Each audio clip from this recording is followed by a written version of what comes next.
Teman-teman, saat teduh kita pagi ini, Imamat 15 membahas masalah yang sangat alami, yaitu tentang keluarnya sperma pada laki-laki dan darah kotor pada wanita. Masalah ini membuat seseorang menjadi najis, sehingga dia tidak akan diterima di tabernakel. Suatu proses harus dilakukan supaya dia menjadi tahir dan diterima kembali oleh Allah. Pasal 15 dimulai dengan kalimat, Tuhan berfirman kepada Musa dan Harun. Hanya 3 kali dalam imamat di mana Allah secara langsung berbicara kepada Musa dan Harun, dan ini adalah salah satunya. Seksualitas adalah fakta kehidupan, dan karenanya kita harus melihat apa yang Alkitab ajarkan. Seorang ayah harus memahaminya supaya dia bisa mengajarkan kepada anak-anaknya. Pendidikan seks bagi anak harus datang dari orang tuanya sendiri. Pasal 15 ini disusun berdasarkan gaya sastra yang dikenal sebagai kiasmus. Wenham menjelaskan bahwa kiasmus secara teratur digunakan dalam bahasa Ibrani untuk menonjolkan kesatuan dari peristiwa dua sisi. Lebih lanjut, Nordquist mengatakan bahwa tujuan dari kiasmus adalah untuk memudahkan umat menghafal poin yang diajarkan. Jadi pasal 15 ini memang benar-benar ditujukan sebagai sebuah pengajaran. Pengajaran pertama adalah tentang kelemahan seksualitas pria. Itu di ayat 2 sampai dengan 15. Bagian ini menjelaskan keluarnya sperma secara tidak semestinya. Tuhan menjelaskan kondisinya di ayat yang kedua. Apabila aurat seorang laki-laki mengeluarkan lelehan, maka najislah ia karena lelehannya itu. Tidak jelas di sini dalam situasi apa yang dimaksud seorang laki-laki mengeluarkan spermanya. Tetapi yang jelas adalah ini bukan sebuah hubungan suami istri. Ya, ini di luar itu. Mungkin mimpi basah, mungkin disebabkan oleh sebuah penyakit, atau mungkin juga sebuah aktivitas seksual yang dilakukan secara solo. Lebih baik kita tidak membatasi situasinya, karena akibat dosa, maka varian dari aktivitas seksual di luar norma bisa sangat beragam. Who knows? Tetapi Tuhan Maha Tahu.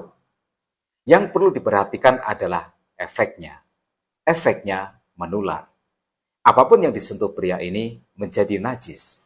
Siapapun tidak diizinkan untuk berbagi makanan dengan piring atau sendok yang sama atau minuman dengan gelas yang sama, sebab ludahnya pun dipandang najis. Aktivitas sosialnya juga menjadi terbatas. Orang seperti ini dipandang berbahaya bagi orang lain, karena sentuhan dengan dia membuat orang lain yang tahir pun akhirnya menjadi najis. Nah, mengapakah aturan ini begitu keras? Tuhan melihat jauh lebih ke dalam. Penularan fisik tidak hanya masalah fisik, tetapi itu juga merupakan gambaran rohani yang ikut terdampak.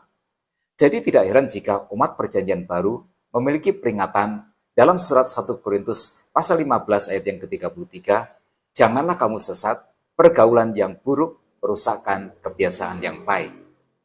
Tuhan memberi solusi untuk orang lain yang secara tidak sengaja menjadi najis karena menyentuh secara langsung atau tidak langsung, dia harus mencuci tangan dan pakaiannya. Dalam ayat yang ke-12, kita membaca bahwa jika sebuah bejana tanah liat tersentuh orang yang najis, maka bejana itu harus dihancurkan. Pelanggaran terhadap tatanan seksual sangatlah mahal. Karena itu, orang yang punya masalah seksual yang tidak normal ini harus memiliki kasih kepada sesamanya. Karena kerugian orang lain yang diakibatkan oleh dirinya tidaklah ringan. Ayat 13 sampai dengan 15 memberitahu kita bagaimana dia dapat menjadi tahir menurut ketetapan Tuhan. Apabila orang yang demikian sudah bersih dari lelehannya, dia harus menghitung 7 hari lagi untuk dapat dinyatakan tahir, lalu mencuci pakaiannya, membasuh tubuhnya dengan air mengalir, maka ia menjadi tahir. Pada hari yang ke-8, dia harus mengambil 2 ekor burung tekukur atau 2 ekor anak burung merpati dan datang ke hadapan Tuhan ke pintu kemah pertemuan dan menyerahkan burung-burung itu kepada imam. Lalu imam harus mempersembahkannya yang seekor sebagai korban penghapus dosa dan yang seekor lagi sebagai korban bakaran. Dengan demikian, imam mengadakan pendamaian bagi orang itu di hadapan Tuhan karena lelehannya. Nah, apa yang bisa kita simpulkan dari solusi yang diberikan Tuhan untuk orang ini menjadi tahir kembali, kemudian menerima pendamaian? Umat Tuhan harus hidup sepanjang hari dalam sikap takut akan Tuhan. Sebab dosa di ruang privat pun tetap adalah sebuah dosa, walau tak seorang pun tahu. Tuhan Maha Tahu. Lalu ayat 25 sampai dengan 30 adalah masalah tentang seorang wanita. Ayat-ayat ini membahas kemungkinan kelainan pada sistem reproduksi wanita.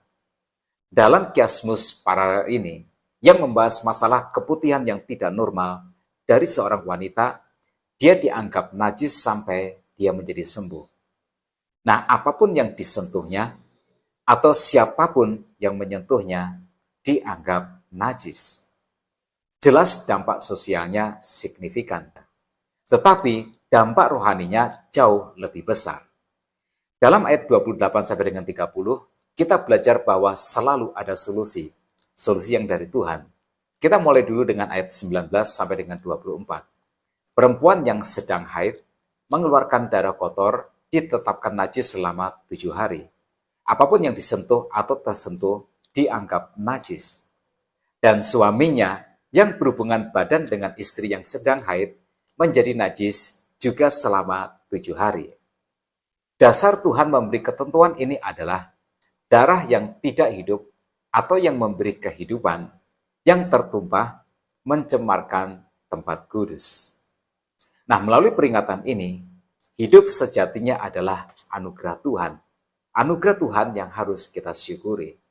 Tuhan adalah pemberi kehidupan dan Dia ingin supaya umatnya memperlakukan kehidupan itu sendiri dengan hormat. Sekarang kita lihat tujuan Allah dengan ketetapan yang Dia berikan ini. Ayat 31 berkata, "Begitulah kamu harus menghindarkan orang Israel dari kenajisannya, supaya mereka jangan mati di dalam kenajisannya, bila mereka menajiskan kemah suciku yang ada di tengah-tengah mereka itu." Tuhan ingin melindungi mereka yang akan menyembah Dia. Karena itu para imam memiliki tanggung jawab untuk juga melindungi ibadah tabernakel. Sejatinya, ibadah tidaklah gratis. Kita dapat datang ke hadirat Tuhan jika kita ada di dalam keadaan yang berkenan di hadapan Allah. Jadi, ketika orang Kristen merasa bahwa ibadahnya kering, jangan cepat-cepat menyalahkan gereja, atau karena pilihan lagunya adalah lagu hymn, atau karena lagu kontemporer. Itu bukan masalah lagu. Apakah kita datang menghadap Tuhan dalam keadaan layak bagi Tuhan? Atau kita sedang mengabaikan masalah ini? Cobalah periksa kehidupan seksual kita masing-masing. Nah, kabar baiknya adalah selalu ada solusi, baik bagi pria maupun wanita yang sedang ada di dalam keadaan najis. Dia bisa datang kepada imam dengan mempersembahkan kurban burung, baik tekukur ataupun anak merpati, untuk pendamaian dengan Allah. Nah, kita punya imam agung Tuhan Yesus, maka datanglah kepadanya dengan pengakuan dosa dan pertobatan. Dosa seksual sama dengan semua dosa. Tuhan menyediakan pengampunan. Yesus mati di atas kayu salib juga untuk menebus dosa seksual kita. Nah, tetap semangat dalam kehidupan. Tuhan Yesus memberkati kita semua.